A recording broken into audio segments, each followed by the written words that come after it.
Amen. Donc chaque fois que nous investissons le temps et nous investissons dans la parole de Dieu, nous sortons toujours transformés. Amen. Amen. Et la deuxième journée, nous avons parlé de la puissance de la prière. Alléluia. Et nous avons vu que notre prière doit être adressée à Dieu et à Dieu seul. Amen. Et cette prière-là doit être adressée à Dieu, mais au nom de Jésus-Christ de Nazareth. C'est lui la planche de salut. C'est lui qui a dit, je suis le chemin, la vérité et la vie. Nul ne vient au Père que par lui. Autrement dit, nos prières ne peuvent pas passer par Marie. Amen. Nos prières ne peuvent pas passer par quelqu'un d'autre. Nos prières passent uniquement par Jésus-Christ.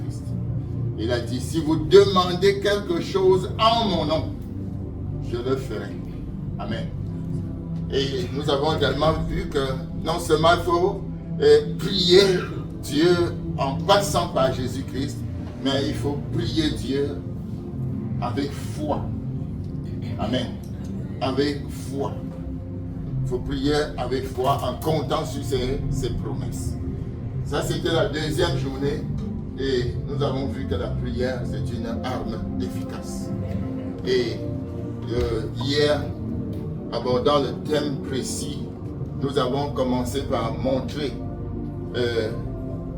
ce que c'est que la mort prématurée en parallèle avec la vie aussi. La mort prématurée, même si une personne peut partir tôt, parce que Dieu avait fait déjà un programme pour sa vie et que sa mission peut s'arrêter à tout moment parce que Dieu est souverain.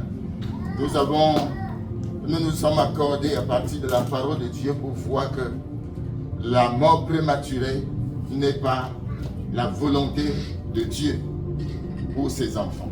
Et que sa volonté première, c'est la vie. Jean chapitre 10, verset 10 dit, « Je suis venu afin que mes brebis aient la vie et qu'elle ait en abondance. » Donc dans le plan divin de Dieu, c'est la vie qui est le partage de ceux qui se confient en lui. Nous avons vu que un certain nombre de choses qui peuvent précipiter les gens dans la mort. Nous avons parlé notamment du cœur méchant. La Bible dit, ne sois pas méchant à l'extrême. Est-ce que tu voudrais mourir? Nous avons vu par là que lorsqu'on est méchant à l'extrême, on peut mourir précipitamment. Nous avons vu également que la mort prématurée peut être le fruit de notre abandon de Dieu. Car lorsque nous sommes séparés de Dieu, nous sommes à la merci de Satan. Amen. Mais en Christ, comme dit la Bible, nous sommes cachés en lui et en Dieu. Et l'ennemi ne peut pas nous atteindre. Nous avons vu un certain nombre de choses aussi. Les vidéos seront mises en ligne. Et nous avons parlé de cette puissance de Dieu là, contre la mort prématurée. Quelle était cette puissance? Nous avons vu que c'est la prière, en fait. Amen. La prière, mais une prière dans le discernement. Jésus a dit à ses disciples, Satan vous a réclamé pour vous cribler, mais j'ai prié pour vous afin que votre foi ne défaille pas. Amen. Donc nous voyons par là que la prière est la clé pour ramener les gens qui sont sous l'emprise de la mort prématurée. Et nous avons vu le cas pratique de Dorcas. Et cette femme qui avait toute une usine et qui s'était évertuée, s'était engagée à aider la communauté. Parce que la Bible nous dit qu'elle faisait des vêtements, des robes, elle donnait des aumônes, elle assistait aux pauvres, elle faisait un certain nombre de bonnes œuvres qui, n'est-ce pas, aidaient la communauté à vivre. Et nous avons vu pratiquement que par son ministère, les gens ont été protégés, sécurisés socialement. Et nous avons vu que lorsque certaines personnes vivent dans la misère, ils peuvent rapidement quitter ce monde à cause de la misère. Donc Dorcas, avec son industrie, a pu empêcher une multitude de personnes d'aller vite dans la mort.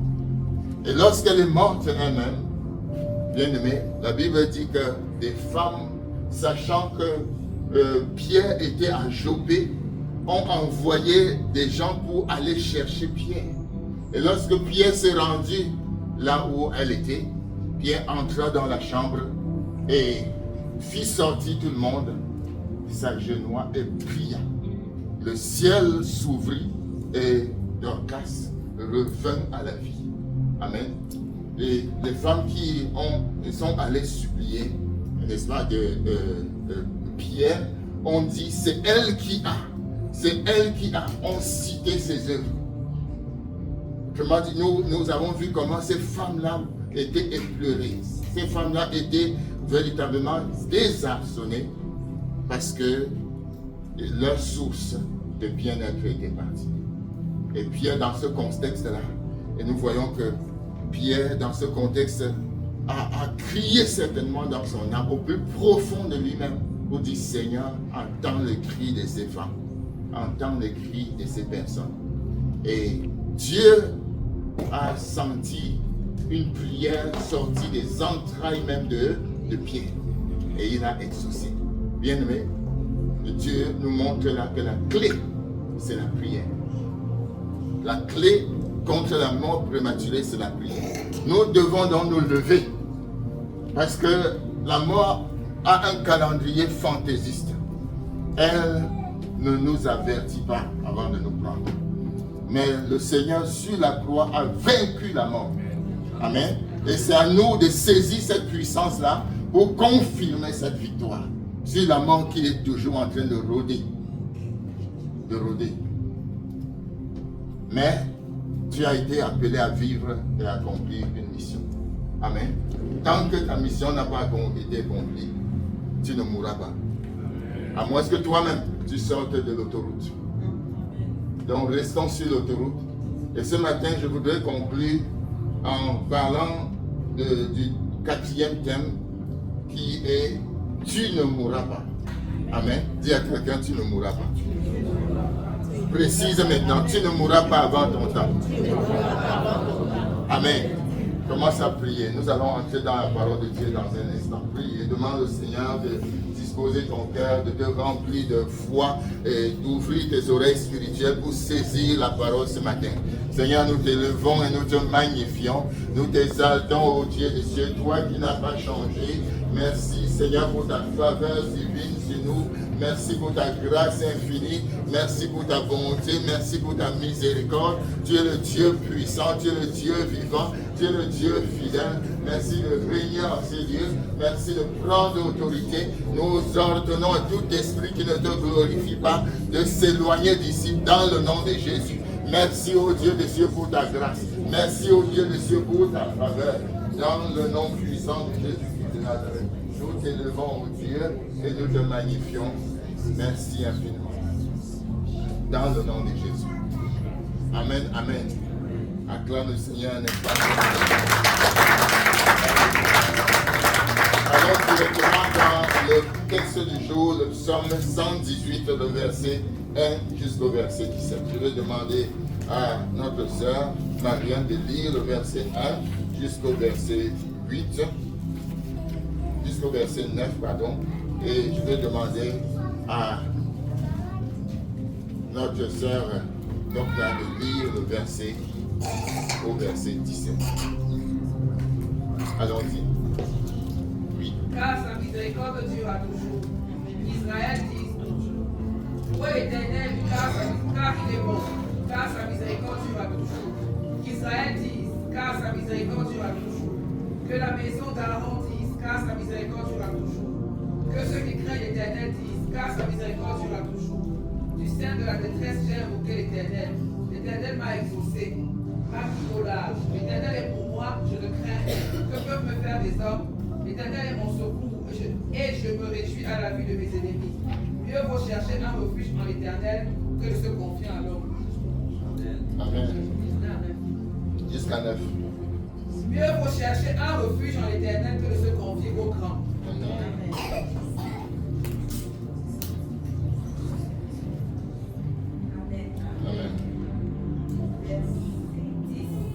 chapitre 17. Amen. Toutes les nations m'environnaient. Au nom de l'Éternel, je les taille en pièces. Elles m'environnaient, m'enveloppaient. Au nom de l'Éternel, je les taille en pièces. Elles m'environnaient comme des abeilles. Elles s'éteignent comme un feu de vie. Au nom de l'Éternel, je les taille en pièces. Tu me poussais pour me faire tomber, mais l'Éternel m'a séduit. L'Éternel est ma force et le sujet de mes louanges. C'est lui qui m'a sauvé. Des cris de triomphe et de salut s'élèvent dans les tentes des justes. La droite de l'Éternel manifeste sa puissance. La droite de l'Éternel est élevée. La droite de l'Éternel manifeste sa puissance. Je ne mourrai pas, je vivrai, et je rapporterai les œuvres de l'Éternel. Amen. Alléluia. Amen. Que Dieu soit loué. Bien aimé, ce matin, je voudrais donc aborder ce thème. Tu ne mourras pas, mais tu vivras. Et vous êtes d'accord avec moi que ce n'est pas moi qui dis. Car je n'ai pas de puissance de donner la vie à qui que ce soit, même pas à moi-même. Mais nous venons de lire que Dieu dit qu'il donnera la vie. Amen. L'auteur de notre vie, c'est Dieu. Dieu est la source de vie. Dieu s'appelle la fontaine de vie. Et en lui, donc, il n'y a pas de mort. Il n'y a que de vie. Et le Seigneur, dans son amour, a un jour interpellé son peuple en mettant à témoin le ciel et la terre. Dans le livre d'Ézéchiel, notamment, le Seigneur dit, je prends à témoin aujourd'hui le ciel et la terre. Amen. Et il conseille à son peuple de choisir la vie et non la mort. Je mets devant toi la mort et la vie. Choisis donc la vie afin que tu vives toi et tes descendants. Par ce verset, nous comprenons que même si le souci de Dieu est que chacun de nous vive, c'est à nous aussi de choisir de vivre. Amen.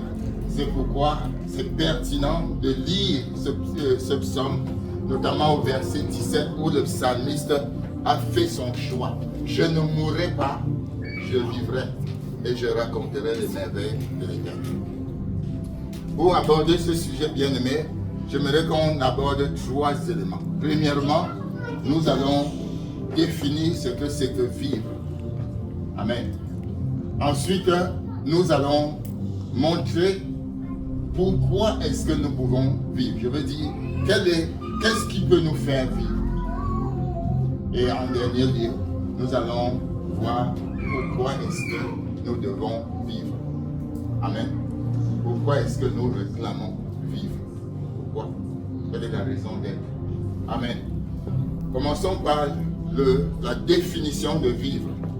Nous sommes d'accord que vivre dépasse la simple existence. Il y a une différence entre juste exister et vivre. Dans l'entendement de la parole de Dieu, vivre ici dépasse tout simplement respirer. Tout simplement respirer. Être capable de marcher, de bouger, de mouvoir. Ça, ce n'est qu'un aspect physique de vivre. Lorsqu'on parle de vivre, il s'agit ici, n'est-ce pas, d'être capable d'accomplir tout ce que Dieu a dit que nous accomplissions. La Bible dit dans Éphésiens chapitre 2, notamment le verset 8, c'est par la grâce que vous êtes sauvés, par le moyen de la foi. Et cela ne vient pas de vous. C'est un don de Dieu, afin que personne ne se glorifie. Amen. Et il continue en disant au verset 10 que Dieu nous a créés et qu'il a d'avance, qu'il a préparé des œuvres d'avance pour nous afin que nous les accomplissions. J'aimerais que quelqu'un ouvre ce passage, Éphésiens chapitre 2, le verset 9 et 10. Éphésiens 2, verset 9 et 10. Nous allons supporter la chaleur. Ce n'est pas grave, on va aller très vite. Amen. Éphésiens, vas-y. Éphésiens 2, 9, 10. Oui. Ce n'est point par les œuvres, afin que personne ne soit glorifié.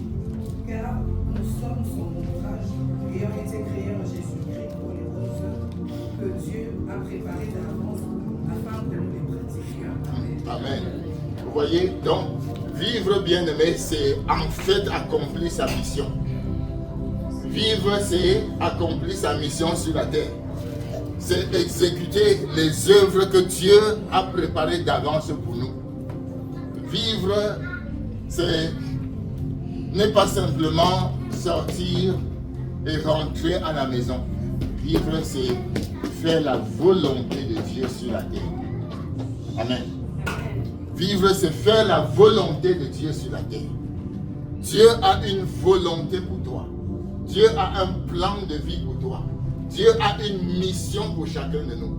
Et lorsque tu dis que tu vis et que tu vivras, c'est que tu vas accomplir cette mission-là. C'est ça le sens de vivre. Car nous savons que quelqu'un peut juste exister.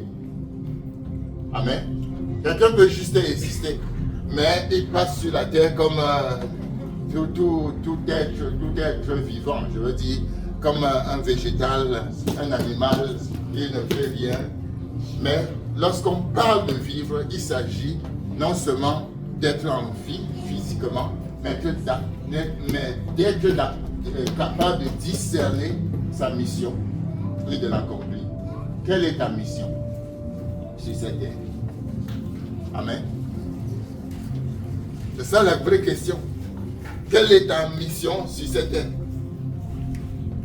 Tant que tu ne connais pas ta mission, tu n'as pas encore commencé à vivre. Quelle est ta mission? Est-ce que tu l'as découvert? Amen. Quelqu'un disait, si vous n'avez pas une cause pour laquelle vous êtes prêt à mourir, vous n'avez pas encore commencé à vivre. Quelle est ta mission sur la terre? Et Dieu nous invite chacun à découvrir sa mission. Et comment découvrir notre mission? C'est ça la bonne question. Est-ce qu'il y a des gens ici qui ne connaissent pas leur mission sur la terre? Ou bien qui ne sont pas tellement conscients de leur mission? Si je ne vois pas des doigts, ça veut dire que chacun connaît sa mission. Quels sont ceux qui connaissent leur mission sur la terre? Ah, il y a des neutres ici.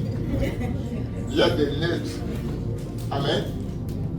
Bien-aimé, tu dois découvrir ta mission. Si tu ne la connais pas, ce n'est pas grave. Mais Dieu va te donner la possibilité de découvrir ta mission. Et je vais te donner 3 indices qui vont te permettre de découvrir ta mission. Amen. Premier indice, il faut que tu connaisses le Seigneur Jésus. Tout le monde sait ça. Amen. Parce que c'est lui qui va te révéler ta mission. Est-ce que tu connais Jésus de façon personnelle? Est-ce que tu as une relation avec lui? Quand tu as une relation avec une personne, tu peux aller vers cette personne et lui demander quelque chose. Et la personne te dira. Amen. Dieu qui nous a créés a une mission pour nous. Et Dieu est conscient lui-même de la mission qu'il a pour nous. C'est parfois nous qui ne sommes pas conscients.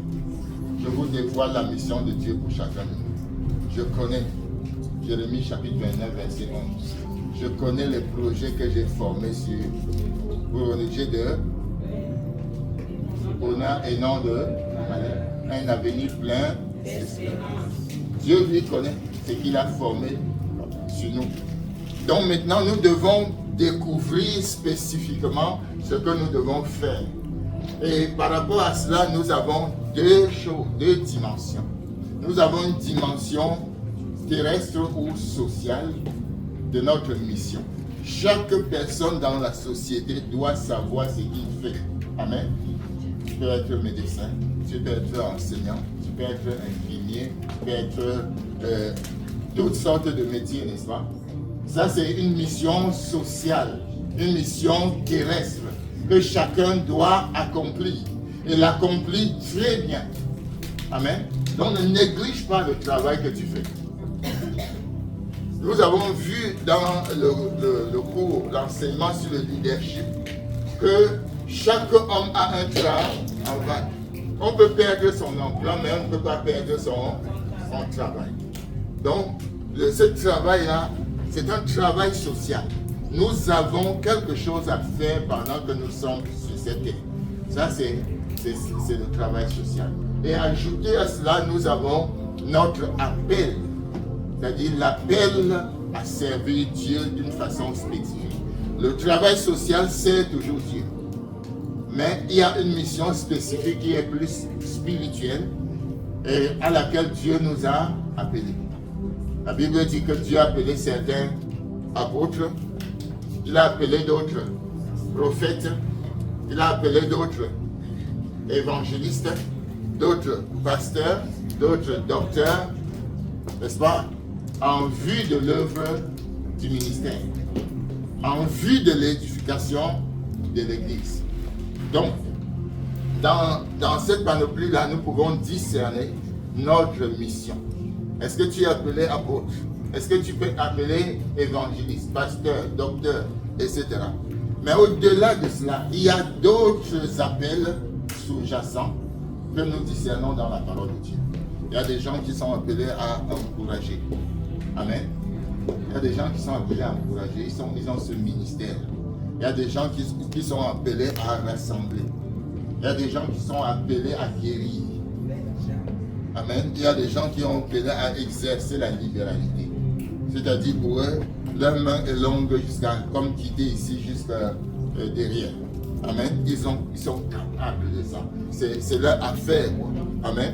Il y a d'autres qui sont appelés à l'intercession. Ils peuvent se fermer dans une chambre et prier pour toute cette église. Alléluia. Est-ce que vous pourrez bénir les gens qui sont ici et qui font tout ça? Amen. Acclamez pour vous-même. Est-ce que vous faites tout ça? Il y a des gens qui sont là pour encourager. Il y a des gens qui sont là pour intercéder. Vous faites n'importe quoi, ils sont toujours en train de faire les programmes de prière. On prie ici, on prie là-bas, on prie là-bas. Et d'autres qui sont toujours en train de prêcher la parole. Amen. Dans le train, ils prêchent la parole. Dans la rue, ils prêchent la parole. Ils s'arrêtent pour mettre l'essence et ils prêchent la parole. Ça, c'est des spécificités de chacun. Et c'est ça votre ministère. Donc chacun doit découvrir son ministère. Il y a d'autres qui sont là simplement pour nous arranger le décor, pour qu'on soit à l'aise dans un décor. Ça, c'est un ministère. Amen. Il y a d'autres là qui vont simplement stocker toutes les informations que nous faisons. C'est leur ministère. Et il y a plusieurs ministères. Et personne ne peut dire qu'il n'a rien à faire. Il peut plutôt dire qu'il ne sait pas ce qu'il a à faire. Mais tu as quelque chose à faire et tu dois le découvrir. Amen. C'est ça vivre. Lorsque le psalmiste dit « Je vivrai, je ne mourrai pas, mais je vivrai et je raconterai des merveilles de l'Éternel. » Il veut dire « Je veux faire ce que tu m'as destiné à faire, sans que rien ne m'empêche de le faire. Je suis appelé à chanter, je chanterai. Amen. Je suis appelé à évangéliser, j'évangéliserai. Je suis appelé à prier, je prierai. Amen. Pour l'amour de Jérusalem, c'est ça? Pour l'amour de Sion, je ne me tairai pas, dit la Bible. Donc, je suis appelé à intercéder. Je suis appelé à encourager. Je suis appelé à donner. Et nous voyons des cas pratiques dans la parole de Dieu. Nous avons parlé tout à l'heure de Tabitha, appelée Dorcas aussi, et qui, pour elle, son souci, c'était que la communauté soit bien. Elle détestait voir les gens démunis, pauvres, sans secours, habiter dans la rue. Elle n'aimait pas ça. Elle faisait toutes sortes de choses pour alimenter, pour nourrir, pour habiller, pour vêtir tous ceux de sa communauté qui étaient dans le maison. C'était son ministère. Elle avait très bien compris. Et chacun de nous a un ministère qu'il doit accomplir avec toute l'énergie possible. C'est pourquoi la parole de Dieu nous dit « Malheur à celui qui fait l'œuvre de l'Éternel avec négligence. » Lorsque tu as découvert ton ministère, le travail que tu dois faire, tu dois mettre tous les efforts. Amen. Tous les efforts. L'apôtre Pierre dit, c'est pourquoi faites tous vos efforts pour ajouter à votre foi la science. À la science, la vertu. À la vertu, l'amour fraternel. À l'amour fraternel, l'amour. Il dit que si ces choses sont en vous, et ils sont pleinement, vous ne serez pas démunis dans la réalisation de votre ministère. L'apôtre Pierre insiste sur l'effort. Donc lorsque nous découvrons notre ministère, nous devons faire l'effort, quelle qu'en soit la dimension de la tâche, du ministère, du service que nous devons accomplir. Nous devons le faire avec la dernière énergie. Amen. Avec passion. La Bible dit comme honorant le Seigneur et non les hommes. Tu es appelé à faire, à intercéder, tu es appelé à jouer la guitare, tu es appelé à faire n'importe quel ministère. Sois, n'est-ce pas, ponctuel, sois organisé, sois fidèle, sois véritablement engagé. C'est ça vivre bien. Donc, ne pas négliger ce que Dieu nous a appelés à faire. Imagine que vous négligez votre travail social. Amen. Ça va avoir des conséquences. Ça va avoir des conséquences. Si chaque jour vous venez en retard dans votre travail, je ne pense pas que votre boss vous donnera, n'est-ce pas, un tableau d'honneur. Je vous apprécie parce que vous venez chaque dimanche en retard. Suivez mon regard. Amen. Je vous apprécie parce que vous, même quand on va prier, vous êtes toujours en retard. Je vous apprécie parce que, aidez-moi à compléter la liste. Amen. Donc on ne peut pas donner le tableau d'honneur à quelqu'un qui fait son œuvre, sa tâche avec négligence. Et comme nous sommes des frères et sœurs, le but de ce message, c'est de nous amener à vivre et à vivre réellement. Amen. À vivre réellement. Quand on dit vivre là, il s'agit d'être organisé comme des disciples de Jésus. La Bible dit qu'un disciple est comme son maître. Mais il n'est pas plus que son maître, mais il est comme son maître. Et le Seigneur dit, vous êtes heureux si vous écoutez la parole de Dieu ou que vous les mettiez en pratique. Bien aimé, donc, vivre c'est ça. Et donc tu peux te poser cette question, est-ce que tu vis? Dis à ton voisin, pose la question, est-ce que tu vis? Tu n'as pas posé la question, peut-être tu es gêné. Pose la question, est-ce que tu vis?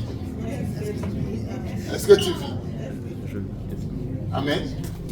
Tu es appelé à la prière, est-ce que tu vis la prière? Tu es appelé à prêcher l'évangile, est-ce que tu prêches l'évangile? Tu es appelé à encourager, est-ce que tu encourages? Il y a des gens ici, dès qu'ils me disent une parole, je suis en haut comme ça. Amen. Dès qu'ils se taisent, je me décourage. Discerne-le. Ne néglige pas ça. Amen. Il y a une petite chose comme ça que Dieu t'a appelé à faire. Si tu ne le fais pas, c'est que tu n'es pas en train de vivre. Amen. Il faut le faire. Il y a des gens ici que quand on regarde là, on voit qu'ils ne sont pas là. Parce que son coup de guitare là t'amène directement au ciel. Amen. Et quand il n'est pas là, tu dis, mais qu'est-ce qui se passe? Amen. C'est ça. C'est ça, vivre bien aimé. Donc quand le psalmiste dit, je ne mourrai pas mais je vivrai, il ne dit pas je ne mourrai pas mais j'existerai. Non, c'est pas seulement ça. C'est qu'il accomplit pleinement son ministère avec joie parce que Dieu lui a donné la possibilité de vivre. Amen. Donc, clairement, vivre, c'est servir.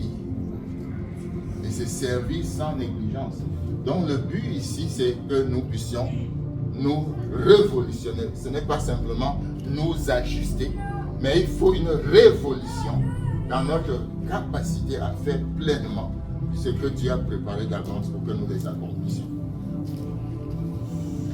Et en deuxième lieu, nous avons vu que nous voulons bien vivre. Mais nous savons que, là c'est la deuxième partie, nous savons que nous n'avons pas de capacité en nous-mêmes de vivre. Même si nous l'avons dit, c'est Dieu quand même qui tient le fil. Amen. C'est Dieu qui tient le fil. Et il nous exauce selon notre foi et notre confession. Je ne mourrai pas, je vivrai. Nous avons vu dans le message sur la prière que lorsque nous disons ça, nous devons avoir la foi. Je ne mourrai pas, je vivrai. Tu le dis avec foi. Et qu'est-ce que le Seigneur dit chaque fois qu'il voit la foi? qu'il te soit fait selon ta foi. Amen. Donc quand tu le dis avec foi, Dieu ajoute, Dieu te compte cela à justice. Parce qu'il y a la foi. Chaque fois qu'il y a la foi, Dieu se mobilise. Chaque fois qu'il y a la foi, Dieu agit. Amen. Et nous voyons dans la parole de Dieu qu'il y a une chose qui va nous faire vivre. Ajouter à notre foi, il y a quelque chose de très puissant. Amen. La Bible dit qu'Israël dise, car ta miséricorde Dieu a tenu. Amen. Voilà ce qui va nous faire vivre. La miséricorde de Dieu. Amen. La miséricorde de... Tu n'as pas compris. Tu ne sais pas ce que ça veut dire. C'est la miséricorde de Dieu qui va te faire vivre. Parce que personne ici ne peut compter sur ses forces, sur son énergie, sur ses plans, sur ses... Personne. Amen. Mais la miséricorde de Dieu. Qu'est-ce que la miséricorde? Je vais vous écouter un peu. Qu'est-ce que la miséricorde? Je permets que quelqu'un ouvre son cellulaire et trouve les synonymes de miséricorde. Vas-y. Compassion, oui. Sa grâce, sa bonté, oui. Hein? Sa pitié, oui. Le miracle, oui, c'est un miracle. La bienveillance de Dieu. Qui a trouvé synonyme de miséricorde? L'empathie. La clémence. Vas-y. La compassion, la pitié et l'indulgence. L'indulgence. Vous voyez? Dieu est indulgent envers nous. Amen. Indulgent veut dire qu'il voit que tu as fait quand même des choses. Mais il dit, je te laisse encore un peu de temps. Amen. Je te laisse encore un peu de temps. Comme tu es sous la grâce, je te laisse encore un peu de temps afin que tu te repentes. Amen. Et que lorsque tu seras mature, paie mes brebis. Amen. Il a fait avec qui? Avec Pierre. Pierre, lui, c'était un homme très zélé, mais il commettait des gaffes à tout moment. Et le Seigneur a dit, lorsque tu seras mature, prends soin de mes brebis. La maturité, nous l'avons vu, est essentielle dans l'œuvre de Dieu. Donc ce qui va nous faire vivre, bien aimé, c'est que nous devons toujours et constamment compter sur la miséricorde de Dieu. Amen. La miséricorde de Dieu veut dire que tu es destiné à être frappé, mais Dieu te dit, je ne te frappe pas. Amen. Mais quand Dieu dit cela, ça ne veut pas dire que continue à faire comme tu fais. Non. Il dit, je te donne une chance. Je te donne une occasion. Va et ne. C'est cette miséricorde-là qui s'est exercée vis-à-vis de David. Amen. Et quand David est devenu un homme de prière, Dieu a dit, l'homme selon mon cœur. Et vous savez ce qu'il a fait. C'est lui qui a composé l'hymne le plus universel sur la terre. Amen. L'hymne à la repentance, le psaume 51. Et je vais inviter quelqu'un à lire. Ma soeur Benjamin, s'il te plaît, tu peux lire le psaume 51 alors que nous achevons ce message.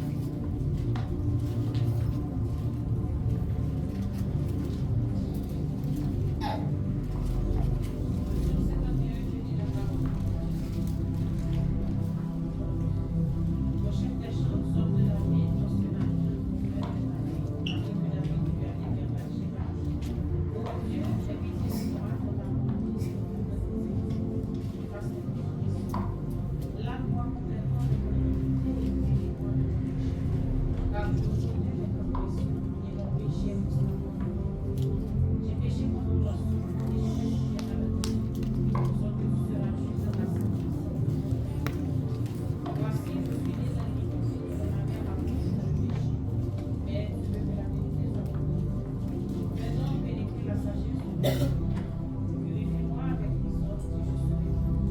Lave-moi et je serai plus blanc que la neige. Annonce-moi l'allégresse et la joie. Et les eaux que tu as brisées se réjouiront. Et tout mon regard de mes péchés. Efface toutes mes iniquités. Ô Dieu, crée en moi le nom. Renouvelle en moi l'esprit d'innocence. Ne me rejette pas loin de ta face. Ne me rejette pas ton fils. Rends-moi la joie de ton salut. J'enseignerai tes lois à ceux qui les brisent, et les pécheurs reviendront. Ô Dieu de mon salut, Dieu de mon salut, délivre-moi du sang versé, et ma langue célébrera ta juste miséricorde. Seigneur, ouvre mes lèvres, ma bouche publiera ta louange. Si tu eusses voulu des sacrifices, je t'en aurais offert, mais tu ne prends point plaisir aux holocaustes. Les sacrifices qui sont agréables à Dieu, c'est un esprit brisé. Ô Dieu, ne dédaigne pas le cœur brisé.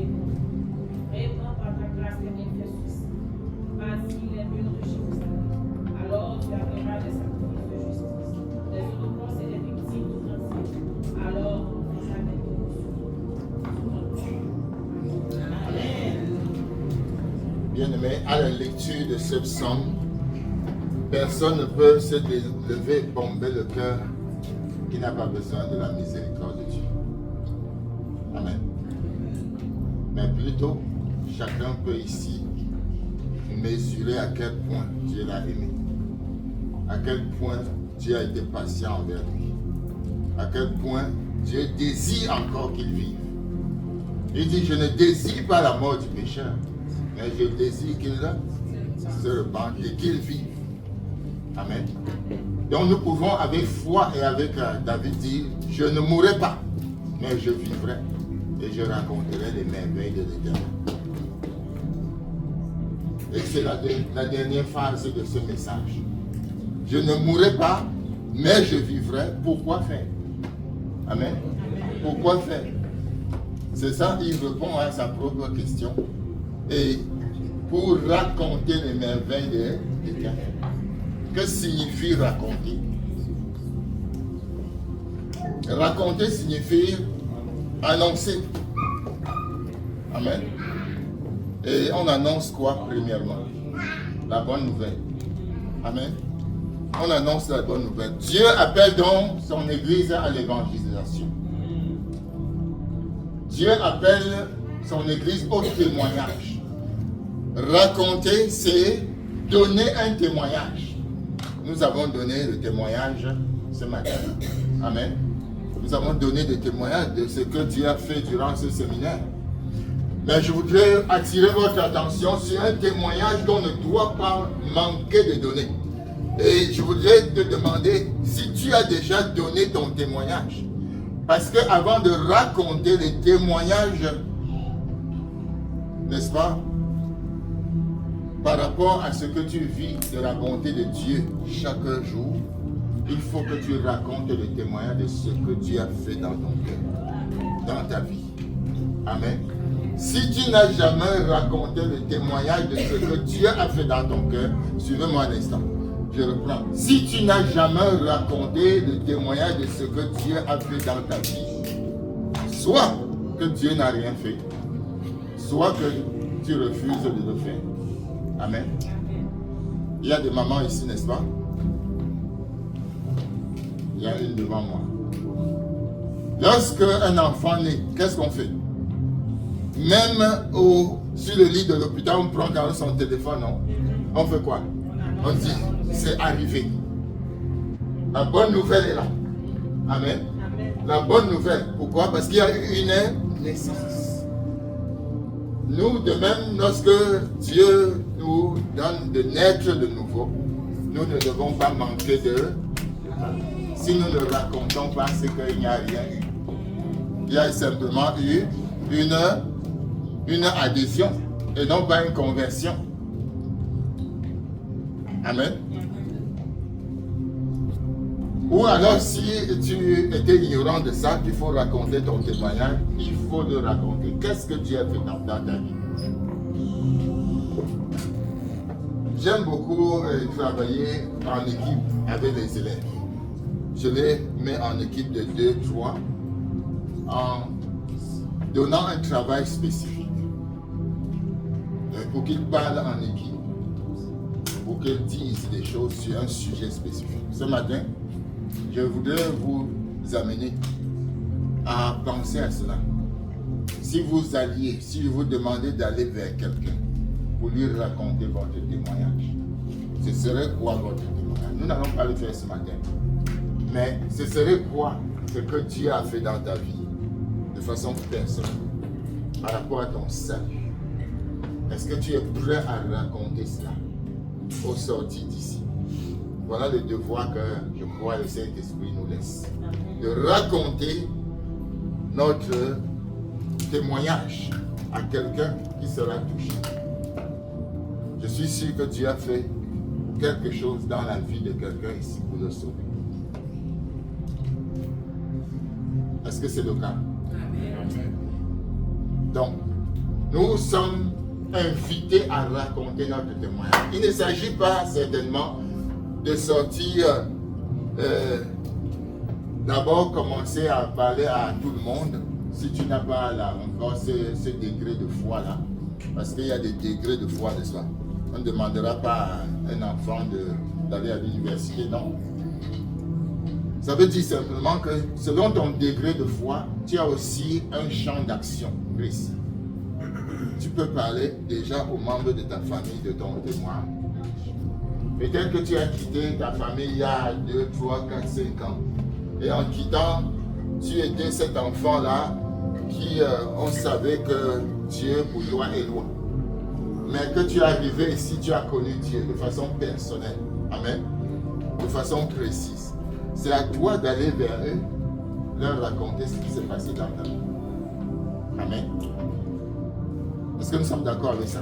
Amen. Parce que c'est là que se trouve ta Jérusalem. La Bible dit, vous recevrez une puissance. Le Saint-Esprit survenant sur vous et vous serez mes témoins. Où? À Jérusalem. C'est votre famille. Amen. À Jérusalem. Commence à raconter ta vie, ce qui s'est passé dans ton cœur à ta cousine, qui était ton amie dans la famille. À ta tante, avec qui tu passais les vacances. À ton oncle. À ton voisin de quartier, avec qui vous avez grandi. Commence à lui raconter.